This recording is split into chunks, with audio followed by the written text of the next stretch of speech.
亲爱的朋友们，欢迎来到微光夜读。进入陆氏工作2年，今年我的业绩又是断层第一，仿佛已经看见小钱钱冲我招手。可是我开始被领导针对，不仅年终奖给了一个年底新入职的新人，还被直接开除。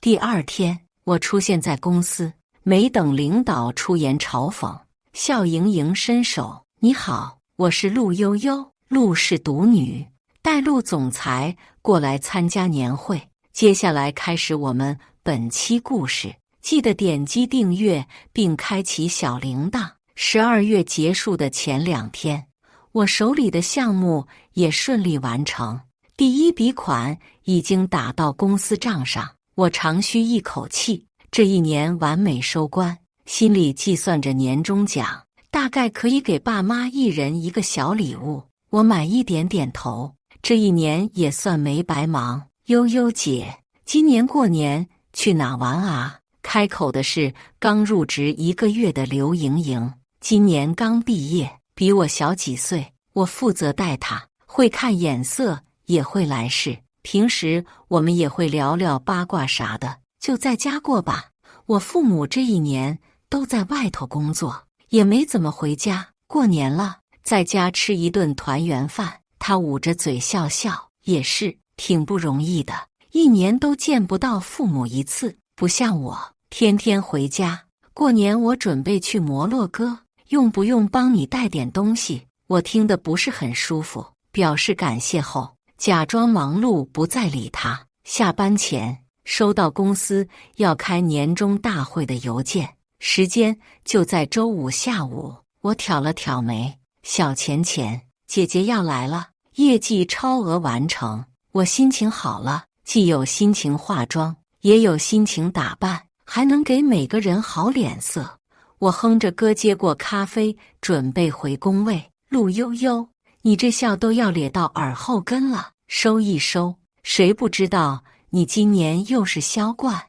你一个刚毕业2年的小丫头，可不咋的。这年头还是女生容易挣钱。我说破嘴都没签下来的单子，她去一次就拿下来的。小姑娘本事不小吗？客户算啥的？咱们孙总也对她另眼相看啊。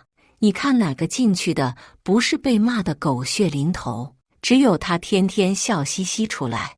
我进公司才2年，在公司资历确实不深，奈何业绩最好，眼红的人不少。我有没有本事不用谁说，倒是有些人哦。年底了，业绩才完成一半，有这时间，不如赶紧想想怎么检讨吧。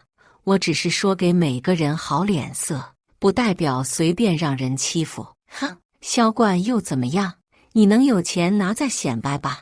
这话听着怎么像我没有年终奖呢？按照我这一年的业绩，到手的年终奖怎么也得有50万。没等我细问，被我的直属领导刘有志叫过去。刘哥，你找我？他示意我坐，给我一份资料，你看看咱们过年有个新项目，公司有意栽培你，过去你也是经理。我翻了翻，说的比唱的好听，这和古代的流放边疆没什么区别。我直接拒绝，他直接扔给我一封任命书，上头已经确定下来，实际上就是告知我去最好，不去不行。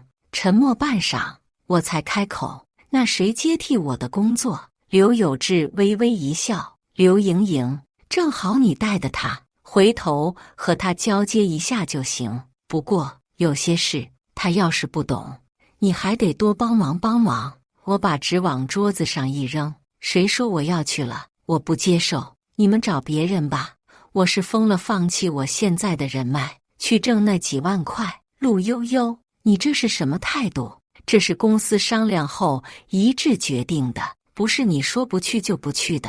我看他一眼，站起来，要不换人，要不辞了我吧。他当然不敢辞我，我手里现在还有3个项目同时进行的，这都是我亲力亲为的，换一个过去就得瘫痪。我一直不松口，反正也年底了，干脆摆烂起来，连带着看刘莹莹都不顺眼起来。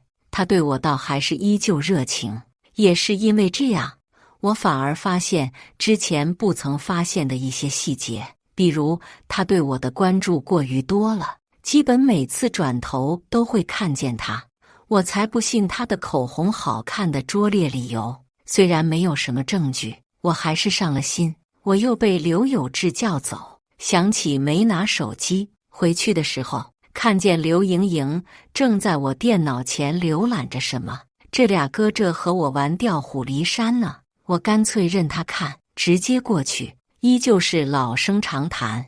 这回他直接威胁我起来：陆悠悠，你的年终奖还没发，发多少可是我说了算的，你也不想白忙活一场吧？我依旧拒绝，他让我好好考虑，总不能空着手回家过年吧？我纯当他放屁，反正也不臭。回去的时候，刘莹莹已经做好，好像一切都没发生的样子，还和我打招呼。我挑挑眉：莹莹啊，我可能要被调走了，好舍不得你啊！啊，真的吗？悠悠姐，我也舍不得你，你走了我可怎么办啊？即使他极力掩饰，我还是在他的眼睛里看出了笑意。关于我调任的事情一直僵持着，刘有志见我油盐不进，干脆换了一种方式。他翻出了我来公司以后所有的资料和审批流程，挨个找茬。今天我因为资料的标点错了被他找去，让我改好所有的标点重新提交。明天这个流程不符合规定，需要我写几千字检查，并在早会上当众承认错误。隔几天又这个客户这不行那不中的，找事找得过于频繁且毫不掩饰。许多同事私底下安慰我，吐槽他不干人事，骂公司脑子有病。我一个人的业绩占了公司的30%，居然要给我调走，生怕公司不黄吧。比起这个，我更想知道刘莹莹到底有什么背景，让公司不惜逼走销冠也要给她让位置。我这2年的工作在这2天又重新做了一遍，难倒不难，但是恶心，心里始终压着一口气。没等我这口气喘完，又给我扔过来一堆：陆悠悠，年底了，整个办公室就你闲着，这些下班前给我。我看着比电脑还高的文件，翻了个白眼，到点拎包就走，没走2步就被叫住：你那些都做完了？我摇摇头，看着他夹着公文包：你自己的活不干，到点就下班，倒是挺潇洒啊。文件在我桌子上，自己去拿吧。说完，没管他什么脸色，直接走人。而我再来上班的时候，发现自己电脑里少了不少文件，都是和正在进行的3个项目有关的。我余光看了看身边，刘莹莹坐立不安，一会看看这，一会弄弄那，就是不往我这看。当时我就去找了行政，要调监控查看昨天晚上的监控，被涉及公司机密拒绝。我知道这是刘有志搞的鬼，现在公司就是在逼着我主动接受调令离开，我偏不。大概是看出来刘有志的决心，有些同事已经自觉和我保持了距离，某种程度我被孤立了。而刘有志依旧没有放弃找茬，没得挑开始找报销发票的麻烦。我真的不知道他是有多闲，连财务的事都要插一杠，因为掐着点上班被骂，一上午去了3次厕所也骂，在茶水室喝了杯咖啡也被骂，最后因为我进公司先迈了左腿又被骂，忍无可忍，无需再忍。请问我是刨了您家祖坟吗？让您这段时间看我这么不顺眼，当着那么多双眼睛。他硬生生憋回了要出口的脏话：陆悠悠，端正你的态度，不要在上班时间说无关的话。他想绕过去离开，被我挡住。那么领导可以解释下，为什么我成了您的出气筒吗？我记得咱们公司保障很不错的，有体检的福利，要不您提前去看看，是不是更年期提前？他指着我，手指哆哆嗦嗦，硬是没说一句话出来，转身离开。这天临下班，我接到客户的电话，临时要弄点东西，刘莹莹看见，主动留下，说帮忙。我没拒绝，即使他问这问那的，我都忍下来。在不耐烦中，指针到了8点半，他看了一眼表，瞬间精神起来。悠悠姐，我感觉我也没帮上什么忙，就不给你捣乱了，你安心做，我先走了，明天给你带好吃的。我支着脑袋看他这3个小时废掉了3张空白纸，都和鬼画符一样，毫无用处。然后钉钉里他加班的时长增加了3个小时，吃了一顿公司晚饭，还蹭到了报销的车费。快速弄完，我改了电脑密码，关机回家。1个小时后，我在公司楼下的咖啡厅，果然看见重新回去的刘莹莹。她熟练打开我电脑，和那个密码战斗了10几分钟，最后摔打了一通我的东西，又离开。等到早会的时候，刘有志特意强调，电脑密码要给他备份，否则按违反公司规定处理。还专门点到我，说我是不是换了密码。我摇头，他不信，说一会让我给他示范下。他随机抽取调查下。散会后，他特意留下我，让我在他身后走，在他眼皮底下关机再开机，密码依旧是在他那备份的。透过桌面的镜子，我看见他瞪了刘莹莹一眼。等我回头后，他干巴巴说一句好好工作离开了。他们不知道，我昨天设置地改完密码后5小时再改回来。我拿着桌面上的隐形摄像头去找孙总，这段时间的事情拍得清清楚楚。每一次刘莹莹都在下班后偷挪我的资料。他看后沉默许久。刘有志是咱们公司老人了，这么多年贡献也很多，他也是为了公司着想。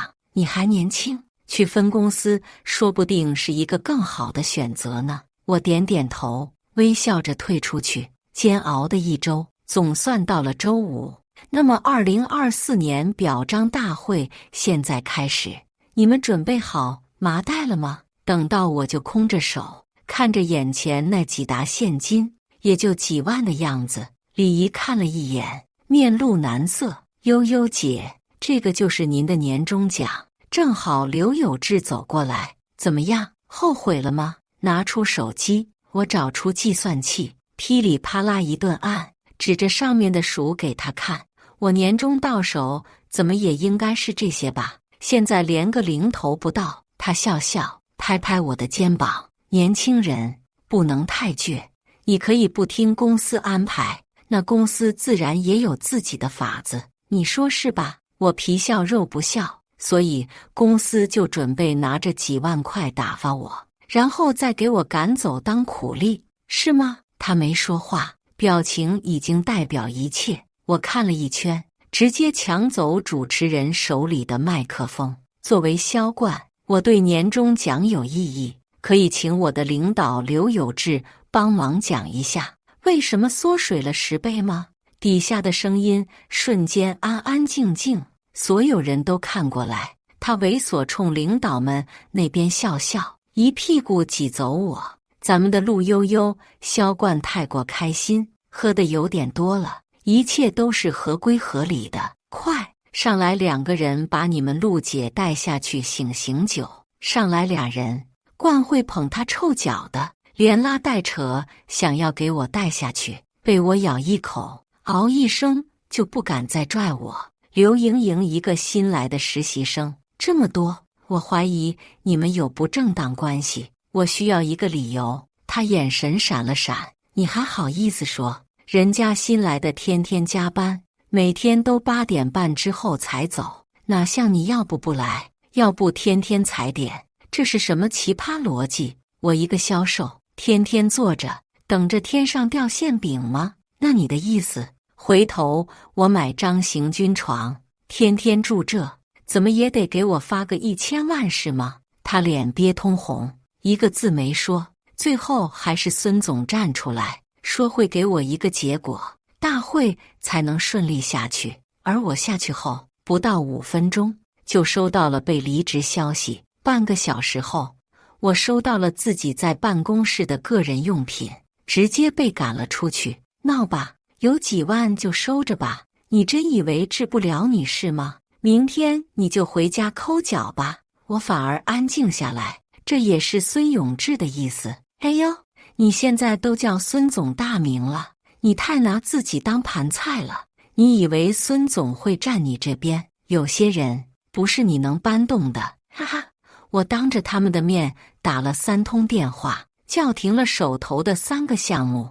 你以为让刘莹莹拿走资料就万事大吉？也许你们没仔细看合同吧。合作期间，负责人也就是我离职，合同自动废弃。孙总看着我冷笑：你以为没有你，公司就不能赚了吗？陆悠悠，你未免太自大了。我摆摆手，我自不自大不知道，但是明天你们会后悔今天的所作所为。说完，我直接走到对面酒店，拿出一张卡，径自上了顶楼。刚进屋子，我就收到刘莹莹的微信：悠悠姐，你还真是没有这个福气呢。听说明天陆总会亲自过来呢，不过挺好的，你可以早点回去和父母过年了。祝你新年快乐啊！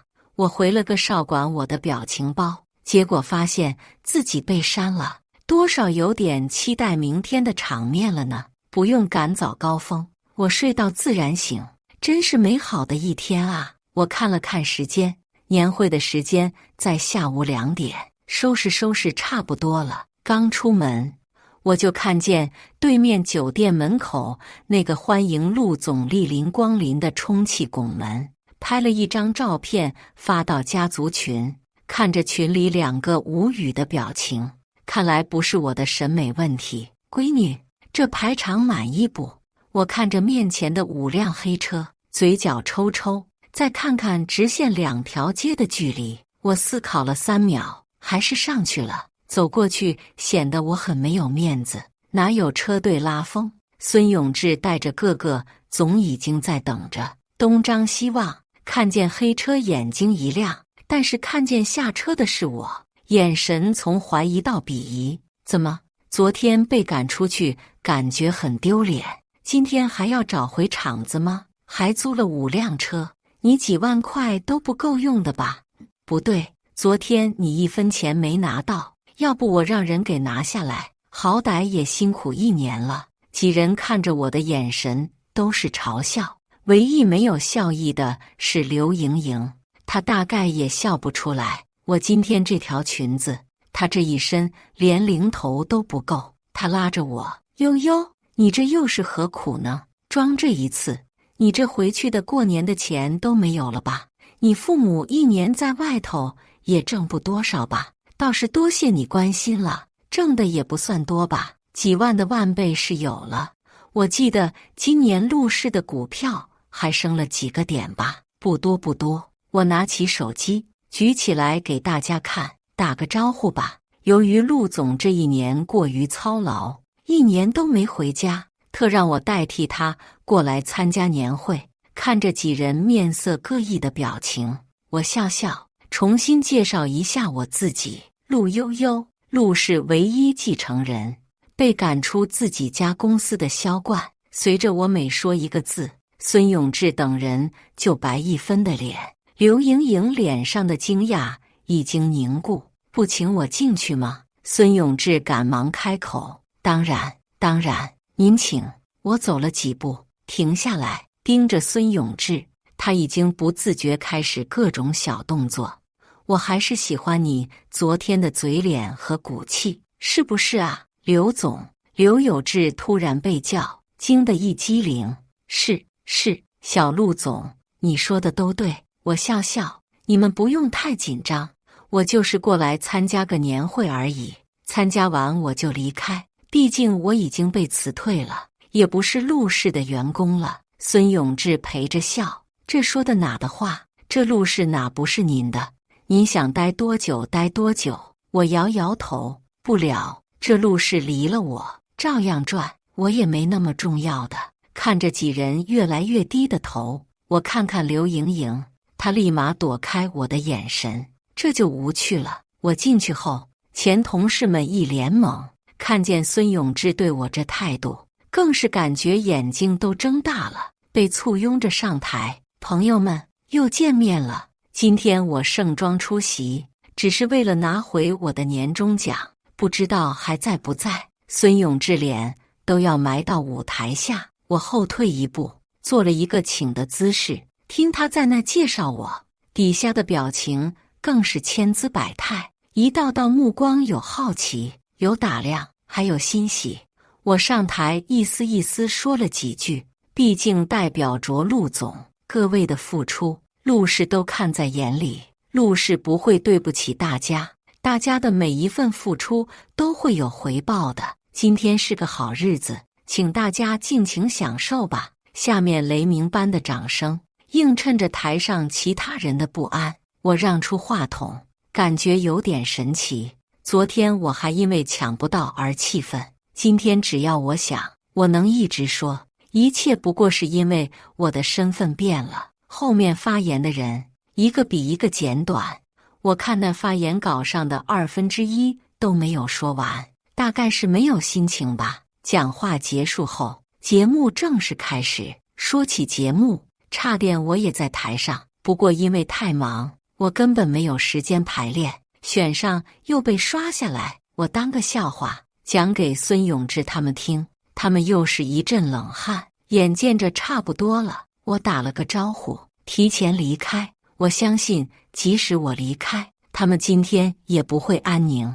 送我离开的时候，孙永志极力挽留我，再去公司看看，还拎着一兜子钱递给我保镖。小陆总，这是您的年终奖，昨天不过是大家的一个玩笑，您多担待。这话说出来，他们自己都觉得不自然。我嗯一声，直接上了车。明天公司见哦。透过车窗，看着几人如丧考妣的表情，完全没有形象地笑出来。回去后，我专门和陆总开了视频，讨论了一下明天的应对措施，确认无误后，我才放松下来，发现微信里多了一条好友验证，是刘莹莹的。我看了一眼，没再管。如果是我不会在家的。隔天，我到公司的时候，简直焕然一新。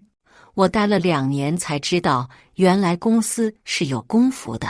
摇摇头，笑笑没说话。孙永志直接让我进了办公室，静默一阵，我才开口说说这几年公司的发展和近况吧。陆氏对这公司确实是疏于管教。其实工作2年，我心里有底。不过我看完报表后，还是有些惊讶。这2年公司堪堪在盈利，前几年都是赔钱的。而这盈利的2年，有大部分是因为我的业绩，也就是说，基本是我撑起了整个公司。如果我只是个普通员工，做了这么大贡献，却因为个人私利被赶出公司，甚至没有赔偿，这件事若是爆出去，对陆氏的声誉将是一个打击。而我知道这只是其中一个公司的，还有那么多公司。我脸色沉重，发了消息给家里，这件事也算给我们敲了警钟。把报表放回桌子上，我揉了揉眼睛。下午2点，全体会议室开会。我婉拒了中午一起吃饭的提议，下午2点准时坐在会议室。年终结束了，奖金也发了，肯定是有人欢喜有人愁。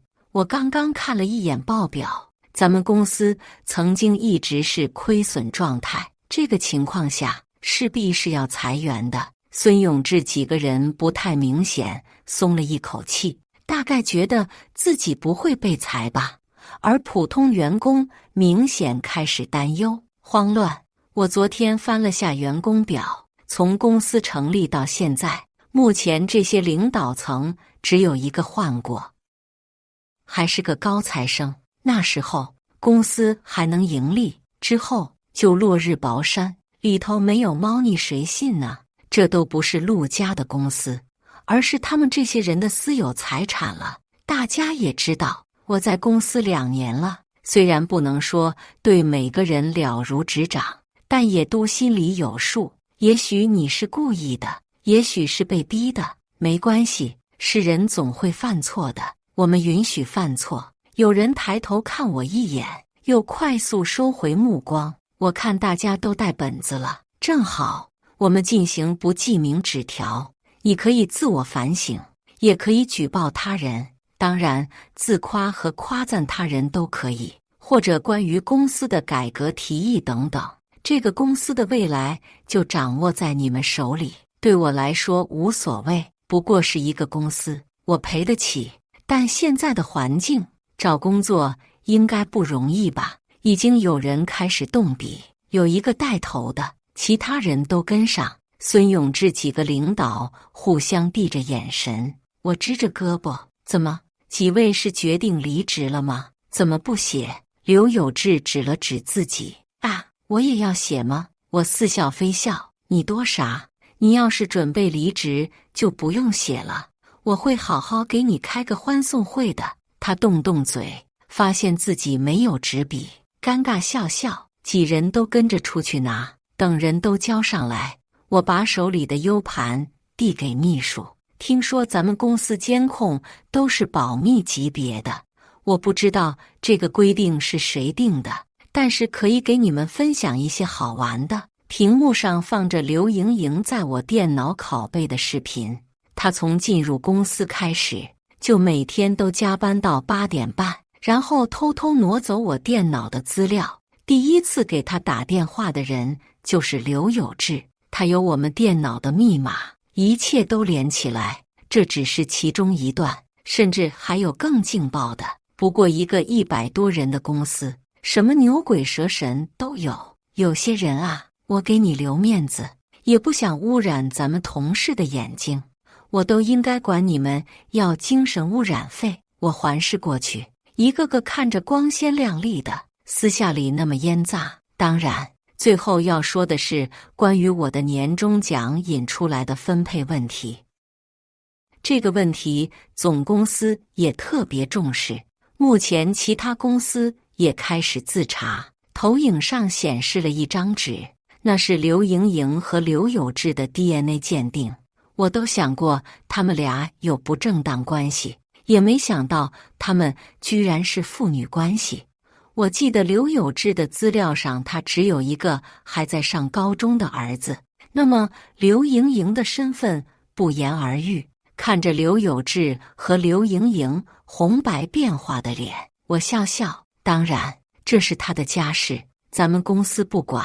但是刘莹莹盗取公司机密，我已经报警了，一会警察就来。刘莹莹听后，下意识看向刘有志，爸，你要救我啊，我不能蹲监狱啊，我还这么年轻，而且是你说对不起我妈，要给我介绍个好工作捞油水的。刘有志恨不得堵上他的嘴，让他别嚷嚷。等到警察同志过来把人带走，我才按掉录像的手机，连带着鉴定结果给他妻子也发了一份。曝光渣男，人人有责。孙总小陆总，这我真不知道啊，是我没有约束好下属，是我失职。我拍拍他，示意他冷静。刘哥，你找我，而就他擦擦头顶的汗。是，小陆总理解就好。我给了秘书一个眼神，但是勾结供应商、